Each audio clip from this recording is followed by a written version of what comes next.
गलत पे फिर आप लोगों ने इतराज नहीं करना, कल कर लेंगे। नहीं अभी सुनाता हूं। तो नवाज शरीफ साहब को आज बू आई है, उनको नजर भी सही है, तो इस पे एक लतीफा मुझे खुशबू थी 400 सुन लो ना, उनको बू आई है। तो अब मैं जो राशिद नसरुल्लाह की तरह। राशिद नसरुल्लाह बुलबुल, इंडस्ट्रीज हो गया ये तो एक औरत ना इसी तरह की नवाज शरीफ की उम्र की बुजुर्ग सी खातून डॉक्टर साहब के पास गई। डॉक्टर साहब को कहते हैं डॉक्टर साहब मुझे गैस की बीमारी है।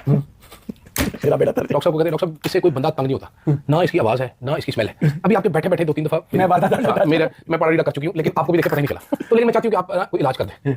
तो डॉक्टर साहब ने कहा, डॉक्टर साहब ने कहा जी ये गोली है, ये कतरे हैं, ये भी आपकी नाक में डाले आपने। वो अपनी नाक में डाले थे। अब उसके दिन में 3 दफा ये आपने करना है, और कल मेरे पास आ जाता। अगले दिन गुस्से में लाल पीली डॉक्टर के पास जाती, कहती वे मरे डॉक्टर है, तू क्या कर दे? डॉक्टर कहते क्या हुआ? कहती जी मेरे पेट में गैस की बू नहीं आती, तो इतनी गंदी बू आ रही है, उसका क्या किया तुमने मेरे साथ? डॉक्टर कहते हैं ओहो आपके नाक का इलाज हो गया। अब मैं आपके कान का इलाज करूंगा। तो उनके साथ नया नाक का इलाज हो गया, जो उनका बू आई है, अभी उनकी आंखों का इलाज करेंगे, उनका गन भी नजर आएगा, उसके बाद उनके दिमाग का इलाज करेंगे, तो उनके भाई उनकी बेटी ने मुंह के साथ किया, उनको वो भी नजर आएगा। अच्छा हाँ जी, आज वो लाहौर निकले हैं तो उनको आइडिया होगा, उनको फिर दौरे करने चाहिए इधर उधर। दौरे पड़ने ही हो गया। कुछ तो भाई भेज चुकी अबे है। यार ये नहीं, मेरे मुझे तो सवाल ये है कि ये तो मियां साहब से रहनुमाई ले लेके सारे काम हो रहे थे, हमें तो पूरे इतने से में यही बताया मियां साहब तो बूझ छोड़ के गए थे। गया जो भी मेजर लेना होता है आवाम पर सख्ती के जितने भी फैसले किए गए उसमें मियां साहब की रहनुमाई है। मियां साहब कहां तो कमरे छोड़ के चले जाया करते थे पेट्रोल की कीमतें बढ़ाई हमने जाती दीवारें सील करवा दी। अब हम चुनवा देने का बस मेरा मियां साहब को गुस्सा आज मियां साहब बाहर निकले तो उनको बुआ दिया। मियां साहब को गुस्सा चढ़ता, मियां साहब दीवार के मुंह कर खड़े, जैसे ही शबाजी का नाम करते हैं पेट्रोल महंगा हो गया, मियां साहब दीवार के मुंह कर बैठ जाते, मैं नहीं बोलता। अब मियां बुलाता है सीने पर पत्थर रख।